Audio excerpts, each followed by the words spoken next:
మీ manhood ఎందుకు చచ్చిపోతుందంటే మీరు చూడడానికి మ్యాస్కులన్గా లేరు అని కాదు. ద రియల్ రీజన్ ఈస్ మీ బాడీ సిగ్నల్స్ వార్నింగ్స్ పంపిస్తున్నా సరే మీరు వాటిని ఇగ్నోర్ చేయడం వల్లే చచ్చిపోతుంది. Yes, your manhood is dying. మీకు మార్నింగ్ ఎరెక్షన్స్ రాకపోయినా, మీకు డిజైర్ తగ్గిన, you have weaker erections, if you're finishing too fast, వీటన్నిటికీ రీజన్స్ మీరు అనుకున్న దానికన్నా డీప్గా వెళ్తాయి. ఏదో ఒక కామన్ బెడ్రూమ్ ఇష్యూ కాదు. అండ్ ఇలాంటి మెన్స్ హెల్త్ మీద వీడియోస్ చేయడం కూడా మీకు తెలిసి ఎప్పటి నుంచో నా రెస్పాన్సిబిలిటీగా తీసుకున్నాను అది నేను. సో చెప్పిన జాగ్రత్త వినండి, వీడియో లాస్ట్ దాకా చూడండి. So real reason is can be anything. Me blood vessels వల్ల అవ్వచ్చు, మీ బాడీ ఫ్యాట్ పర్సెంటేజ్ వల్ల అవ్వచ్చు, హార్మోన్స్ వల్ల అవ్వచ్చు, స్లీప్ లేకపోవడం వల్ల అవ్వచ్చు, స్ట్రెస్ వల్ల అవ్వచ్చు. బట్ ఫస్ట్ లో చెప్పిన ఈ చిన్న చిన్న సిమ్టమ్స్ మీరు కానీ గమనిస్తే మాత్రం టైమ్ టు చెక్. అందుకోసం వీడియో మీకు చాలా హెల్ప్ అవుతుంది. చాలా మంది ఎరెక్టైల్ డిస్ఫంక్షన్, ఈడీని జస్ట్ ఒక సెక్సువల్ ప్రాబ్లం కింద చూస్తారు, కానీ మనం దీన్ని ఫస్ట్ ఒక హెల్త్ వార్నింగ్ కింద చూడాలి. మీ బాడీలో somewhere something is going wrong. No, it's not just about the desire. మీరు వీక్ గా ఉన్నారు, మీకు పొటెన్షియల్ లేదు, ఇవి కాదు దీనికి ఆన్సర్. అండ్ యాక్చువల్లీ ఎవరికైతే ఈ ఈడీ ఉంటుందో, అంటే ఎరెక్టైల్ డిస్ఫంక్షన్ ఉంటుందో, those men have higher cardiovascular risk. Literally there is no blood flow down there. And చాలా మేజర్ యూరాలజీ గైడ్ లైన్స్ ఏం చెప్తున్నాయి అంటే, ఎవరికైతే ఈ ఎరెక్టైల్ డిస్ఫంక్షన్ ఉందో వాళ్ళు అర్జెంట్ గా వెళ్ళి ఈ హై రిస్క్ కార్డియోవాస్కులర్ యాక్టివిటీని చెక్ చేయించుకోవాలని చెప్పి, దాన్నే కార్డియోవాస్కులర్ రిస్క్ స్క్రీనింగ్ అని చెప్పి అంటారు. ఈ వీడియో మనం ఎంతమంది చేసిన వీడియోస్లో అయితే మాత్రం ఉండదు. కొంచెం డీప్ ఇన్ఫర్మేషన్, డీప్ రీసెర్చ్ చేసి ఈ వీడియో నేను మీకు ప్రెజెంట్ చేస్తాను. And don't expect some cringe motivation, come on నీదే మేలుకో, ఇలాంటివి ఏమైనా చెప్పను. But what I want to do is I want to give you clarity. ఈ జానర్ ఏదైతే ఉందో, అదే ఈ మెన్స్ ఇంటిమేట్ హెల్త్ జానర్ ఏదైతే ఉందో, చాలా మంది దీన్ని ఇగ్నోర్ చేస్తారు, జోక్ చేస్తారు, ఇన్సెక్యూర్ ఫీల్ అవుతారు. థింగ్ ఏంటంటే, మన మెన్ చాలా యుద్ధాలు చేస్తాం, అన్ని లోపల దాచేసుకుంటాం, ఎవరికి బయటికి చెప్పం. బట్ మన సబ్స్క్రైబర్స్ అలా ఉండాలని చెప్పి ఎప్పుడు అనుకున్నాను. అట్లీస్ట్ నా వంతు ఒక ఇన్ఫర్మేషన్ పాస్ చేయడం, ఒక వాల్యూ డ్రివెన్ కాంటెంట్ చేయడము, it's the least I could do for my subscribers. So welcome back to the fashion viewers, my good looking and awesome gentlemen. నేను మీ బ్రో గణేష్. సెకండ్ పాయింట్లోకి వెళ్ళే ముందు ఇప్పుడే లైక్ చేసి పెట్టుకోండి వీడియోని, లాస్ట్ దాకా చూడండి. పైకి అన్ని బాగానే కనిపిస్తున్న, లోపల చాలా జరిగే రోజులు ఇవన్నీ. So don't ignore. Basic manhood ని ట్రీట్ చేయడానికి ఏదో ఒక టాబ్లెట్, ఒక సప్లిమెంట్, ఒక సింపుల్ ట్రిక్, ఒక ఫేక్ టెస్టోస్టెరాన్ బూస్టర్ చెప్పలేము. బికాస్ మ్యాన్హుడ్ అనేది ఒక్క డేలో కొలాప్స్ అవ్వదు. మనకుండే హ్యాబిట్స్ బట్టి అది డిటర్మైన్ అవుతూ వస్తుంది. So let's break this down properly. Point number 2, మీకుండే ఎరెక్షన్ ఏదైతే ఉందో దాన్ని డిజైర్తో కనెక్ట్ చేయొద్దు, అదొక బ్లడ్ టెస్ట్గా కనెక్ట్ చేయండి. అసలు ఒక ఎరెక్షన్ ఎలా అవుతుంది అంటే, వినండి, కొంచెం అన్కంఫర్టబుల్ అయినా పర్లేదు, వినండి. అదొక వాస్కులర్ ఈవెంట్. మీ బ్లడ్ వెసల్స్ డైలేట్ అవుతాయి, ఇక్కడ ఉండే నర్వ్స్ కరెక్ట్గా సిగ్నల్ చేయాలి అక్కడికి, అండ్ మీలో ఉండే హార్మోన్స్ దాన్ని సపోర్ట్ చేయాలి. ఇంపార్టెంట్లీ మీరు ఆ స్పేస్లో సేఫ్గా ఫీల్ అవ్వాలి. That is when an erection happens. మనం ఎక్కడ తప్పు చేస్తామంటే, ఇందులో ఏదైనా సరే తేడా జరిగితే మనకుండే ఆ మెయిన్ పార్ట్ని బ్లేమ్ చేస్తూ ఉంటాం. టు బి ఆనెస్ట్, మీకు పూర్ బ్లడ్ సర్క్యులేషన్ అవుతుందని చెప్పి ఏకైక పార్ట్ అదే. బికాజ్ ఎందుకంటే అక్కడ ఉండే బ్లడ్ వెసల్స్ అనేది, అక్కడ ఉండే నర్వ్స్ అనేది చాలా స్మాల్. సో అక్కడ వాస్కులర్ ఈవెంట్ అవుతున్నప్పుడు, అంటే ఎరెక్టైల్ అవుతున్నప్పుడు, అంత స్మాల్ నర్వ్స్ కూడా స్టిమ్యులేట్ అవ్వకపోతే మన గుండె చుట్టూ ఉండే పెద్ద పెద్ద బ్లడ్ వెసల్స్ ఇంకేం స్టిమ్యులేట్ అవుతాయి. So it starts from small roots literal. సో దయచేసి ఎవరైతే ఈ ఈడీని ఎక్స్పీరియన్స్ చేస్తున్నారో, ఎరెక్టైల్ డిస్ఫంక్షన్ ఎక్స్పీరియన్స్ చేస్తున్నారో, don't feel embarrassed, take it as a warning. First మీ బాడీలో గ్లూకోజ్ లెవెల్స్ చెక్ చేయించుకోండి, lipid profiles, testosterone, cardiovascular risk factors screening అని చెప్పే కదా. ఈ టెస్ట్ అని చేయించుకున్న తర్వాతే ఆ పిల్స్ ఏవేవో ఉంటాయి కదా బయట, వాటి జోలికి వెళ్ళండి. Honestly those are also scam, 90% of them. So first మీరు ఇది గమనించిన వెంటనే ఫస్ట్ మీరు చేయాల్సింది ఏంటంటే, ప్యాటర్న్ గమనించండి. Do you still get those morning erections? కొన్నిసార్లు వీక్ అవుతున్నాయి, ప్రతిసారి వీక్ గా ఉందా? ఇది ఓన్లీ మీ పార్ట్నర్తోనే స్ట్రగుల్ అవుతున్నారు, లేకపోతే మీరు అలోన్గా ఉన్నప్పుడు కూడా స్ట్రగుల్ అవుతున్నారా? I know it can get awkward, కానీ మేజర్ ప్రాబ్లం ఇలాంటి క్వశ్చన్స్లో ఉంటుంది. ఎందుకంటే ఈ క్వశ్చన్స్తోనే మీలోనే వాస్కులర్, హార్మోనల్ లేదా సైకలాజికల్ ఇష్యూస్ అనేవి లింకే ఉంటాయి. So observe your self. Point number 3, ఫిజికల్గా కనిపించే మనకు కొన్ని సిమ్టమ్స్ ఉంటాయి బాడీలో. ఇందాక చెప్పినవన్నీ ఇన్సైడ్వి, ఇప్పుడు outside. First one is belly fat. మనం వెయిట్ లిఫ్టింగ్ని ఎస్థెటిక్స్తో లింక్ చేస్తాం, షో ఆఫ్కి లింక్ చేస్తాం, ప్రొఫెషన్ కూడా లింక్ చేస్తాం. కానీ the main thing about weight lifting or having a good healthy weight, belly fat తగ్గడానికి.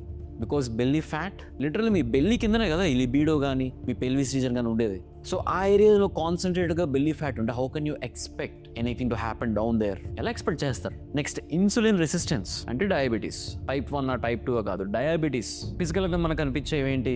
త్వరగా ట్యాన్ అయిపోతాం, ఎల్బోస్, నెక్ రీజన్ చాలా బ్లాక్గా నల్లగా అయిపోతూ ఉంటుంది, స్ట్రెచ్ మార్క్స్ విజిబుల్గా కనిపిస్తాయి. సో మీ బాడీలో ఇన్సులిన్ రెసిస్టెన్స్ ఎంత ఉంది, అదే గ్లూకోజ్ లెవెల్స్ ఎంత ఉన్నాయి, ఇవి డెఫినెట్లీ మీకు తెలియాలి. నెక్స్ట్ చాలా ఇంట్రెస్టింగ్, మెటబాలిక్ సిండ్రోమ్. 2023 స్టడీస్ ఏం చెప్తున్నాయంటే, ఎవరికైతే ఈ మెటబాలిక్ సిండ్రోమ్ ఉంటుందో వాళ్ళకి డెఫినెట్ ఈడీ ఉంటుంది అని. ఇట్స్ సింపుల్, మీ బాడీని మీరు సరిగ్గా కదపట్లేదు. చేయట్లేదు, you're not moving your body. High waist circumference ఉంటుంది, ఏం లేదు, కొంచెం వేస్ట్ రీజన్ కొంచెం టైర్లో ఉంటుంది. Poor blood sugar control, high triglycerides అంటే bad cholesterol and high BP. సింపుల్గా if you just wake up and move your body in the first 1 hour of the day, 3 monthsలో మీ మెటబాలిజం అనేది సెట్ అవుతుంది. అండ్ ఇవన్నీ మన లైఫ్లో ప్రోగ్రెసివ్గా జరుగుతాయి అన్నమాట. ప్రోగ్రెసివ్గా మన బాడీని డియాక్టివేట్ చేస్తూ ఉంటాయి. అందులో వచ్చే ఫస్ట్ అయినా ఈడి. సో మేజర్లీ అబ్డామినల్ ఫ్యాట్ ఎంతైతే ఉందో చెక్ చేసుకొని విసరల్ ఫ్యాట్ తో పాటు తగ్గించుకుంటూ పోతే ఈ టెస్టోస్టెరాన్ సిగ్నలింగ్ అనేది క్లియర్ గా ఉంటుంది from brain to down there. మనం వింటూ ఉంటాం కదా, జిమ్ బాడీ బాగుంటే బెడ్రూమ్ లో బాగా పర్ఫార్మ్ చేస్తాడు అని చెప్పి.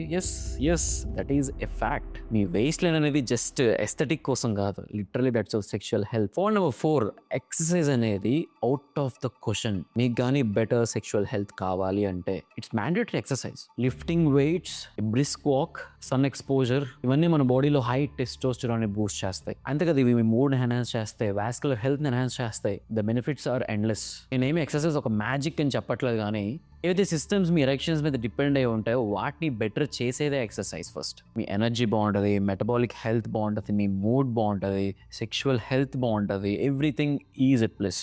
సో ఫస్ట్ ఒక సైన్ గమనించడం వెంటనే అసలు ఇప్పుడు ఏం మెడిసిన్ తీసుకోవాలి అనే క్వశ్చన్ రాకూడదు. నేను ఇంకెంత బాగా మూవ్ అవ్వాలి, నేను ఎంత ఎక్కువ ఎక్సర్సైజ్ చేయాలి, నేను ఎంత ఎక్కువ కార్డియో చేయాలి, నేను ఇవి క్వశ్చన్స్ రావాలి first. All high testosterone men sleep like crazy. At least 9 to 8 hours పడుకోవాలి. 8 hours డెఫినెట్లీ బేసిక్. ఎక్కడో చదివాను నేను, 1 night ఆఫ్ ట్రబుల్ స్లీప్, దానివల్ల వచ్చే డ్యామేజ్ని కరెక్ట్ చేయడానికి 7 nights ఆఫ్ మంచి స్లీప్ కావాలంట. సో ఒక్క నైట్ కానీ మీరు సరిగ్గా పడుకోకపోతే దానివల్ల వచ్చే డ్యామేజ్ని can literally take it, your body literally can take it. Hormones అనేవి ఇంబ్యాలెన్స్ అవుతాయి. కానీ మనకుండే లైఫ్ స్టైల్ ఏం చేస్తాం, 2:30 పడుకుంటాం, మార్నింగ్ టైర్డ్గా లేస్తాం, మన బాడీ కెఫీన్ మీద రన్ చేస్తాం, ఆ రీల్స్ని చూసి బ్రెయిన్ ఓవర్ స్టిమ్యులేట్ చేస్తాం. ఇవన్నీ చేస్తే మన నైట్కి మాత్రం మంచి పర్ఫార్మెన్స్ని ఎక్స్పెక్ట్ చేస్తాం. ఎంతవరకు కరెక్ట్? సో వెంటనే నా టెస్టోస్టెరాన్ లోగా ఉంది అని చెప్పి ఆన్సర్స్ చెప్పుకోకుండా, నేను ఈరోజు సరిగ్గా పడుకున్నానా, did I eat healthy today, నా బ్రెయిన్ని ఓవర్ స్టిమ్యులేట్ చేసుకున్నాను, స్క్రీన్ టైం ఎంత ఉంది నాకు, ఇవన్నీ చెక్ చేసుకొని అప్పుడు జడ్జ్మెంట్ కాల్ తీసుకోండి. Next point, casual damage. ఇది ఎక్స్ప్లెయిన్ చేసే ముందు ఆబ్వియస్ క్వశ్చన్స్. మీరు డైలీ స్మోకింగ్ ఎంత చేస్తున్నారు, డైలీ ఆల్కహాల్ ఎంత తీసుకుంటున్నారు కూడా డిపెండ్స్. బికాస్ స్మోకింగ్ వల్ల నికోటిన్ మీ బ్రెయిన్ సిగ్నల్స్ని ఆపేస్తుంది అనమాట. సేమ్ వాస్కులర్ యాక్టివిటీ తగ్గిపోద్ది, సర్క్యులేషన్ తగ్గిపోద్ది, పర్ఫార్మెన్స్ కూడా తగ్గిపోద్ది. ఆల్కహాల్ అసలు మిమ్మల్ని కంట్రోల్లోనే పెట్టదు. So don't expect that. Know what do I mean by casual damage అంటే, ఒక చిప్స్ ప్యాకెట్, ఒక soda, 1 meal that contains junk food, over processed foods, మనం క్యాజువల్గా రోజు తింటాం కానీ అదే క్యాజువల్ డ్యామేజ్ని క్రియేట్ చేస్తుంది. It's not about the ingredients. Of course ఈ పార్టీ మనం we have to study the back label అని చెప్పి చదువుకున్నాం అండ్ అందరం చదువుతున్నాం.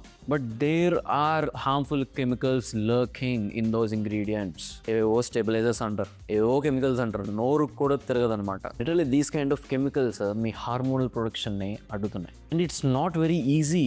వీళ్ళందరూ ఏంటంటే మెక్డానల్డ్స్ లేకపోతే బర్గర్ కింగో చెఫ్స్ కన్నా ఫస్ట్ ఈ సైకలాజికల్ డాక్టర్స్ని హైర్ చేసుకుంటారంట. వాళ్ళు ఎలా బయోహ్యాక్ చేద్దామని చెప్పి, మన కన్స్యూమర్స్ని ఎలా బయోహ్యాక్ చేద్దామని చెప్పి సైకియాట్రిస్ట్ పెట్టుకుంటారంట, సైకాలజీ స్టడీ చేస్తారంట. ఫస్ట్ కలర్స్ ఏం కావాలి వాటికి, బ్రాండింగ్ ఎలా చేయాలి, మనం తింటున్న స్వచ్ఛమైన ఫుడ్ని కలిపి ఎలా చేయాలి, ఇవన్నీ కూడా వాళ్ళు పెట్టుబుట్టిందనమాట వాళ్ళు. So always prefer home food. Again it's a habit, it's not a matter of how, it's a matter of when. ఎలా చేయాలో మన అందరికీ తెలుసు, కానీ ఎప్పుడు చేస్తాం అన్నది మాత్రం ఎవరికీ తెలియదు. Taking action is what it takes. Water bottle చూస్తున్నారా, ప్రతిరోజు 2 bottles తాగుతాను నేను అవి. ఎందుకంటే నా బెంచ్ మీద ఉంటుంది ఇది. Because water is the solution. మీ బ్లడ్ ఫ్లో బాగుండాలన్నా, మీకు తిన్న తరగాలన్నా, మీ హార్మోన్ సరిగ్గా ఫంక్షన్ చేయాలన్నా సరే, healthy protein, healthy carbs, healthy fats with water, it's definitely needed. Next point, masturbation గురించి మాట్లాడదాం. ఈ పర్టికులర్ సెక్షన్ మాత్రం చాలా ఆనెస్ట్గా ఉండాలి. I want keep it very simple. ఇది మీ మ్యాన్హుడ్ని డిస్ట్రాయ్ చేయదు. 18+ కాంటెంట్ చూస్తే మీకు ఆ ఎరెక్టైల్ డిస్ఫంక్షన్ త్వరగా అయిపోదు. ఎక్స్ప్లిసిట్ కాంటెంట్ చూస్తే మీకు ఆటోమేటిక్గా ఎరెక్టైల్ డిస్ఫంక్షన్ రాదు. సో మీకున్న అన్ని ప్రాబ్లమ్స్ని ఒక్క హ్యాబిట్తో లింక్ చేయొద్దు. The science is more complicated than this. First thing ఏంటంటే, ఇది ఒక హ్యాబిట్ అవడం వల్ల ఏంటంటే, రియల్ లైఫ్ సిచ్యువేషన్ వచ్చిన తర్వాత మీకు ఫస్ట్ యాంగ్జైటీ హిట్ అవుతుంది. బికాస్ ఇలాంటి కాంటెంట్ కన్జ్యూమ్ చేస్తున్నారు కాబట్టి ఫేక్ ఎక్స్పెక్టేషన్స్ పెరుగుతాయి మీకు. దేనికైనా ఒక లిమిట్ ఉంటుంది. ఆ లిమిట్ లేకుండా దేర్ ఆర్ సర్టెన్ కాంటెంట్, ఆ ప్రాబ్లమేటిక్ కాంటెంట్ వల్ల మన బ్రెయిన్ అనేది ట్విచ్ అవుతుంది తర్వాత.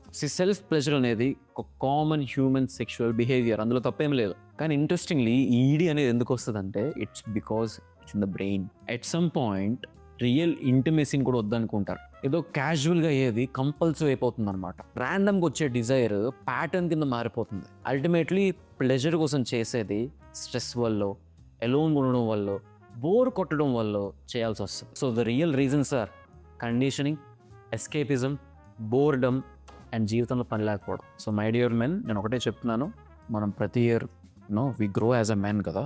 సో ఫస్ట్ ఇలాంటి ప్యాటర్న్ అండ్ సిమ్టమ్ గమనించిన వెంటనే ఫస్ట్ ప్యానిక్ అవ్వద్దు. Deal it like a matured man. షేమ్ఫుల్గా ఫీల్ అవ్వద్దు, దాచాల్సిన పనే లేదు. ఫస్ట్ ప్యాటర్న్స్ అబ్జర్వ్ చేసుకోండి. ఇది అకేషనల్గా వస్తుందా, కన్సిస్టెంట్గా వస్తుందా, సడన్గా మీ లైఫ్ స్టైల్లో చేంజెస్ ఏమైనా అయ్యాయా, లేదా మెడికల్గా ఏమైనా ఇష్యూస్ ఉన్నాయా? These are the basic things to get first check. Second thing, most importantly, sleep, exercise, smoking, alcohol, majorly stress, వీటిని చెక్ లిస్ట్లో పెట్టుకోండి. ఒక ఎర్లీ మార్నింగ్ ఫాస్టింగ్ చేసి వెంటనే లిపిడ్ ప్రొఫైల్, టెస్టోస్టెరాన్ టెస్ట్, బాడీలో గ్లూకోజ్ లెవెల్స్, ఇవన్నీ కూడా టెస్ట్ చేయించుకోండి. ఫేక్ మాస్కులినిటీ అంటే బయటికి చెప్పుకోవడం, బోస్ట్ చేసుకోవడం, ఏమైనా పర్లేదు చూసుకుందాం అనే మైండ్ సెట్ ఉండడం. కానీ real masculinity is not pretending nothing is wrong. Pretend చేయొద్దు, యాక్సెప్ట్ ద ఫ్యాక్ట్, చెక్ చేసుకోండి, మూవ్ ఆన్ అయిపోండి. సో ఎరెక్టైల్ డిస్ఫంక్షన్ అనేది సెక్స్ సంబంధించింది కాదు, లిబిడో అనేది మూడుకి సంబంధించింది కాదు, and your intimate health is equal to overall health. And sometimes the most masculine thing a man can do is not to be so casual about his body. So stop being average. అది నేను ఈరోజు చెప్పాలనుకున్న విషయం అనమాట. Hopefully మీకున్న మైండ్లో ఉన్న కొన్ని డౌట్స్ మీకు క్లియర్ అయి ఉంటాయి. నేను ఈ వీడియో కింద కామెంట్ చేయండి అని చెప్పను, ఎందుకంటే యాజ్ ఎ సెడ్ కొంతమందికి షేమ్ ఉండదు, సిగ్గు ఉండొచ్చు. కానీ real masculinity and real community definitely understands each other. So do comment. ఇంకేమైనా వీడియోస్ చేయమంటే చేస్తారు డెఫినెట్గా.